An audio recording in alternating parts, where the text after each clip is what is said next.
How's it going, guys? It's Anfield here. Welcome to the Q&A video where I answer the questions you guys left me in the previous video on it, and I have to say thank you so much to all you guys for just all the questions. There was a lot. I took all the questions from the first day and I recorded answers to all of them.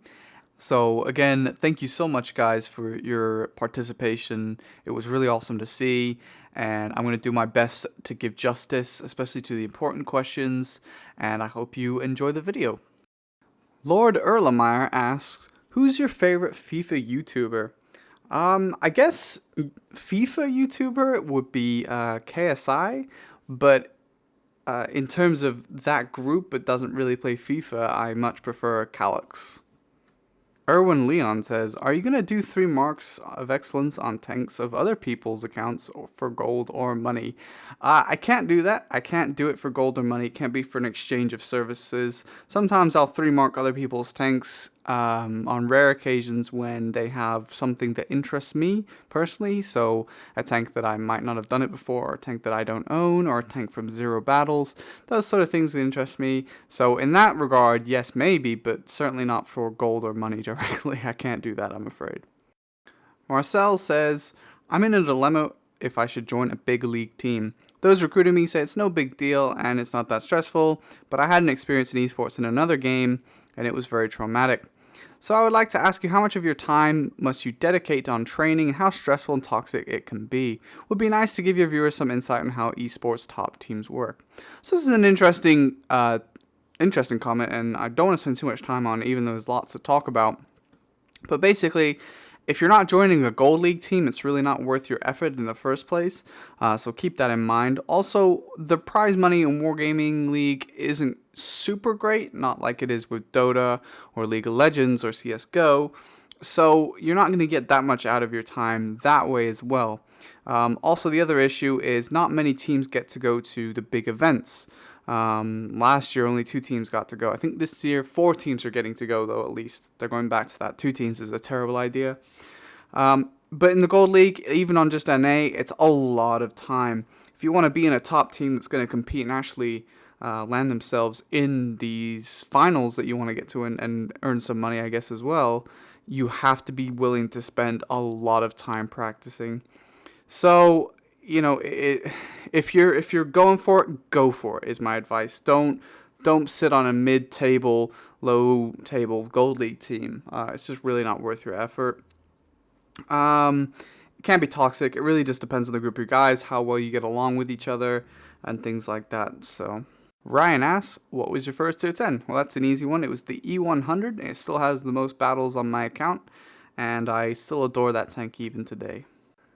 Dr. Dude asks, what do I think about the Leopard 1? Why are you the way that you are?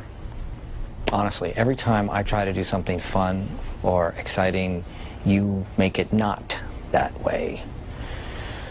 I hate so much about the things that you choose to be.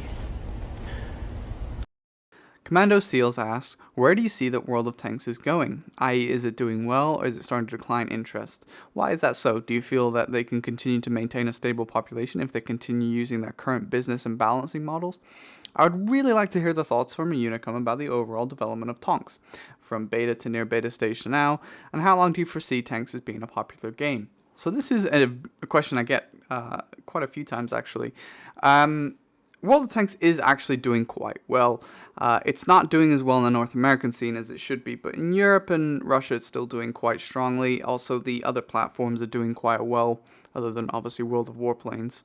So I think it's doing okay, and the thing is, we don't give Wargaming enough credit for the improvements made to the game. This isn't a game where you think, oh man, you know, like World of Warcraft, you know, a lot of people think, oh, I wish I could go back to the days of Vanilla, or the Burning Crusade, or Wrath of the Lich King. And they have a great deal of nostalgia about the early stages. It's not like most people here think, oh man, I miss the days of beta. The game really wasn't that great. There have been tons of improvements in the game that you don't really appreciate. And I myself will complain about things about the game, and rightly so in a lot of cases, but that's not to say that I don't love the game anymore or anything like that. I just love the game, so I want to see improvement to it. And I think that Wargaming have done a decent job. Could they do better? Absolutely, they could do better. But I think they're doing quite well. Now, I think more needs to be done about the North American server.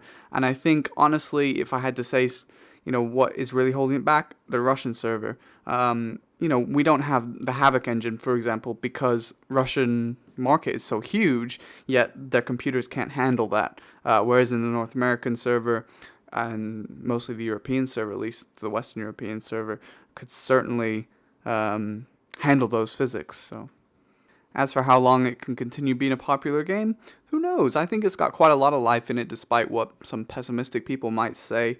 If I think back, I remember War Thunder was supposed to kill the game by people who were like, oh, World of Tanks sucks, or Armored Warfare. War Thunder Tanks is doing terribly. Armored Warfare population is basically dead. Most people play PvE. So World of Tanks really doesn't have a competitor. Like WoW has a lot of MMO competitors. World of Tanks doesn't really have a direct competitor. So it does have a lot of life left in it, I think. Dermelinsoft asks, hello Anfield, can you give some pro tips on how to get better at World of Tanks? And can you make streams for the EU region? I find it very hard to watch a stream because it's always at a time where I go to school or sleep. What do you think about people with 1K games or less that don't know how to play the game and already buy tier 8 premium tanks? And by the way, do you have a PO box? Okay, so pro tips on how to get better at World of Tanks. Do what you're doing. Watch streams, watch YouTube. Honestly, I can't list things, but there's so much you can learn. There are some super unicums in this game that have ability that are just incredible, that honestly started very humbly and are now, because of watching streams and other things like that, are very, very good. So certainly keep watching streams.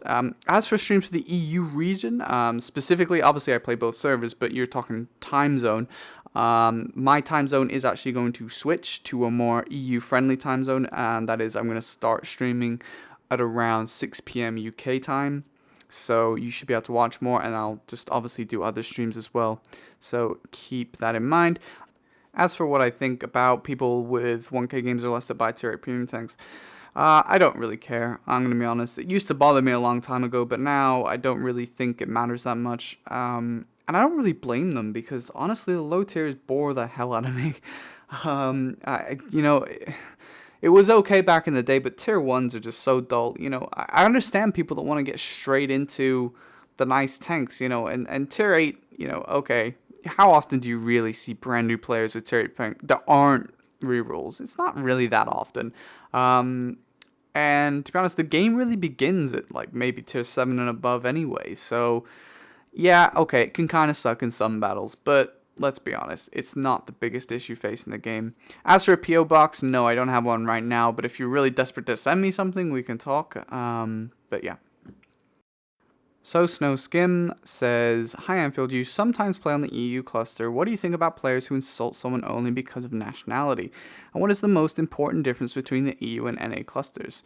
Thanks a lot and sorry for retarded English. Well, I think your English was fine there. I really don't think there was an issue at all. So, yes, I do play on EU. As for people that insult people because of nationality, I think that's just a natural thing. And I think it becomes quite prevalent in games. I'm not really sure why. I remember playing an old MMO and everyone hated the Egyptians because they were stereotyped as scamming, having the worst English and begging and things like that. So they got stereotyped from that. Whereas I did know some Egyptians that were perfectly fine. So I don't know. I think mostly it's language. I think something about you when you hear or rather you read certain things typed in chat, the initial with them saying hello in their own language and things like that.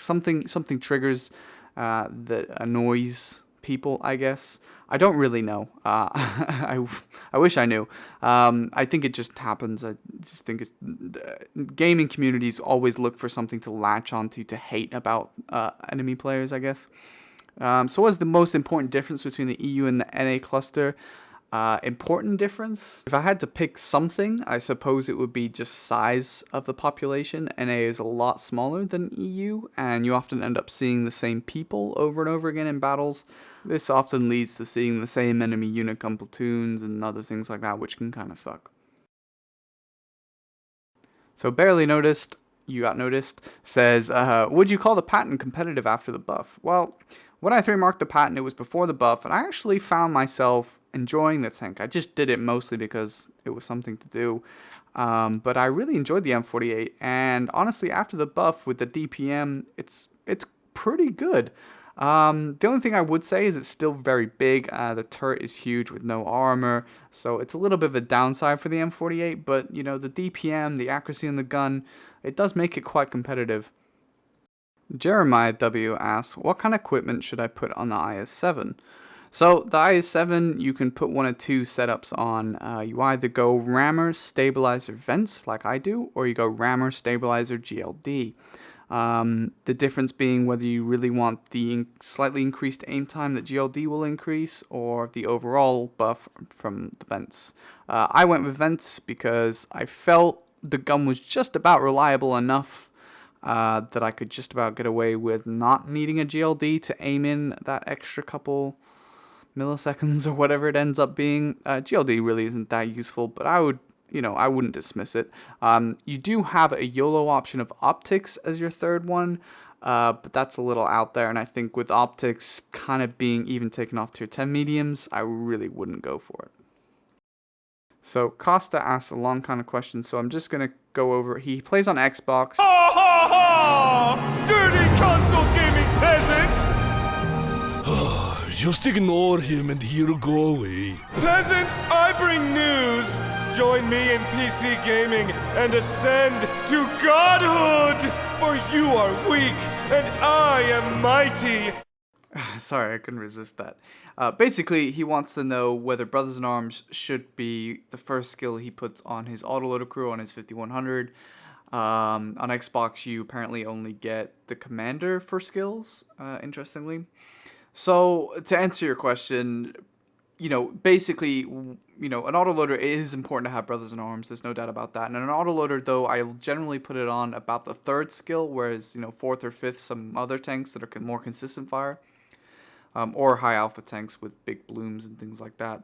Obviously, it is important, but it's less important than, say, Sixth Sense and other things like that. So, yes, get it, but, not as your first skill. Bryce asks, do you think the new Roar tank will be worth getting over the 907? Thanks in advance. And I will say absolutely not. The 907 is by far the best choice if you don't have it already for those Clan War Roar tanks. So absolutely 907 any day. So guys, that about wraps up the first part of this Q&A session. Obviously, we'll be making more videos to cover the rest of the questions. I did get quite a lot, and I don't really want to lump them all into one video, plus that's a ton of editing. But let me know what you think of this one, and hopefully I will see you guys on the next one.